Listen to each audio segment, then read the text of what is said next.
Today we'll be delving into an advanced gradient technique that will not just elevate your designs but also make them stand out. Stick around until the end and I'll also share a bonus tip that takes your designs from this to this. So without further ado, let's get started. Once you're in Illustrator, create a new document. For your reference, the document size I'm using is 1920 by 1080 pixels, and these four colour swatches on the left hand side are the ones I'll be using throughout the tutorial. If you do want to set those up so they're accessible within the swatches panel, I suggest you pause the video now. Otherwise, go ahead and select the Ellipse tool, and then using the darkest blue colour, simply drag out an ellipse in the centre of your artboard. Once you've created the ellipse, simply hold down the Alt and Shift key and simply drag a duplicate of that ellipse, as we'll need this later. We're now going to play around with some gradients, and there's a couple of different ways to create them, as well as a couple of different types to choose from. The type I've recently been playing with is the gradient mesh. This can be accessed by first selecting the shape, then going up to Object, Envelope Distort, Make with Mesh. Once selected, you have the ability to set a different number of rows and columns. Where these points intersect each other, you have the ability to change to a colour or manipulate the points. But using the mesh tool from the toolbar will give you a bit more flexibility, and this is the tool we'll be using moving forward. So if you haven't already, select the mesh tool and simply click anywhere within your ellipse to add a point. So for instance, I'm going to add a point in the top left hand side, and then I'm also going to click again and add a point in the middle, and then I'm going to add another point towards the bottom right hand side. And each one of these points we can assign a different colour swatch to. So using the direct selection tool, which is shortcut A on the keyboard, we can select the individual points and assign the colours from our colour swatches panel. To give the gradient a bit more depth, what we can also do is select some of the adjacent points, again using the direct selection tool, and then just filling in these with a darker shade of colour. As far as gradients go, this would be sufficient for most people, but there's a couple of extra tweaks we can do to make it stand out and look a bit more polished.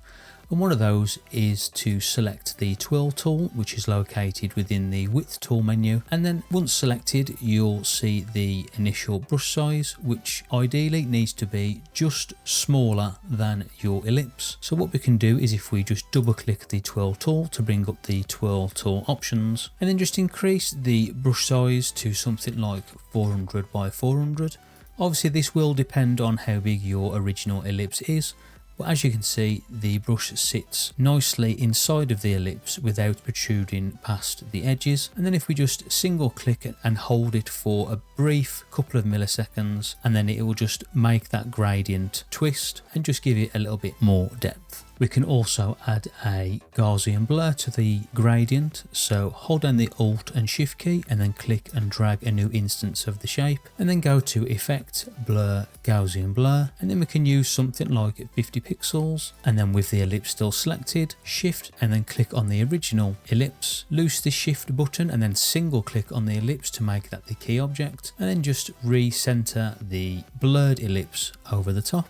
Then using the backup ellipse, hold down the Shift and Alt key and then drag a new instance of that shape and position that over the top as well. And then if we go to Effect, Texture, and then select the grain option, within the grain options window we can change the intensity and contrast, but a value of 21 and 50 seems to work fine for me, but feel free to have a play and then just press OK. Once the grain has been added to the ellipse, make sure the ellipse is selected, and then what we can do is, if we head over to the transparency panel and then change the blend mode to something like soft light, which will make it look semi-metallic, and we can also just change the opacity if the metallicness of the grain is a bit too much. Now that we've added the grain texture, what we need to do is make a clipping mask around everything, which will just get rid of the blurred part of the ellipse which is protruding outside of the shape, and to do that we use our backup ellipse. So first select it, right click and go to Arrange Bring to Front, and then we can just center that over the top of everything, make a selection around everything, right click and then go to Make Clipping Mask,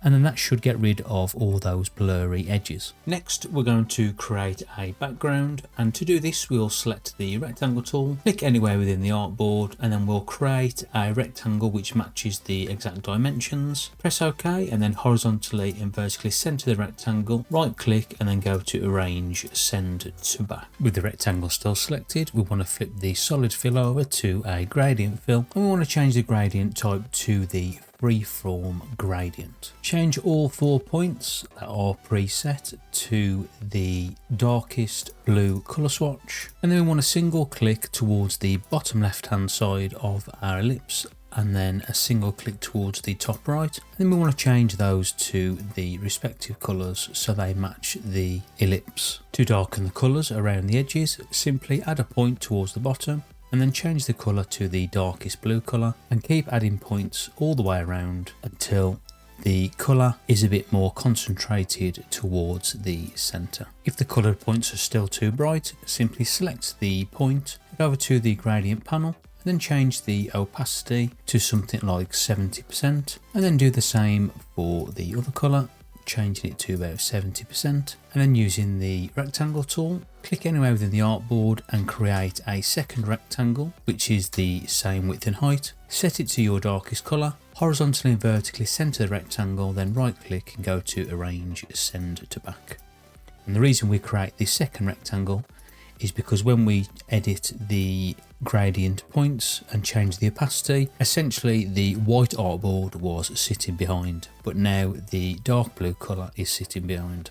Now you know some of the tools and techniques in creating some of these advanced gradients. We can now take this one step further as I share a bonus couple of tips with you where we turn this to something like this, so it's got more of a liquid metal type look to it. And the first thing we need to do is just lock our two background layers and then make a duplicate copy of the ellipse. Head over to the warp tool, which is situated within the width tool menu, or you can use the shortcut Shift R. Once selected, double click on the warp tool in the toolbar to bring up the options, and you want to increase the brush size to something like 400 by 400 or a similar sort of size to what you had before when we applied the twirl, and then you can leave all the other details or options as they are. And then what you want to do is you want to click and drag and slowly manipulate the shape into that liquid metal shape. Every time you release the mouse button, it will have to re-render the grain and the Gaussian blur, so just let Illustrator do its thing, and like I say, just keep manipulating the shape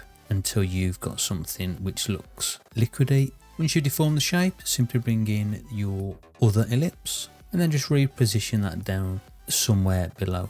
And I highly recommend that you experiment with the different tools, as the wrinkle tool, crystal tool, bloat and pucker and twirl and warp will all work within this gradient shape. And that wraps up this tutorial on advanced gradient techniques in Adobe Illustrator. If you enjoyed this tutorial, don't forget to subscribe, like the video and share it with your fellow designers. Until next time, I'll see you all in the next one.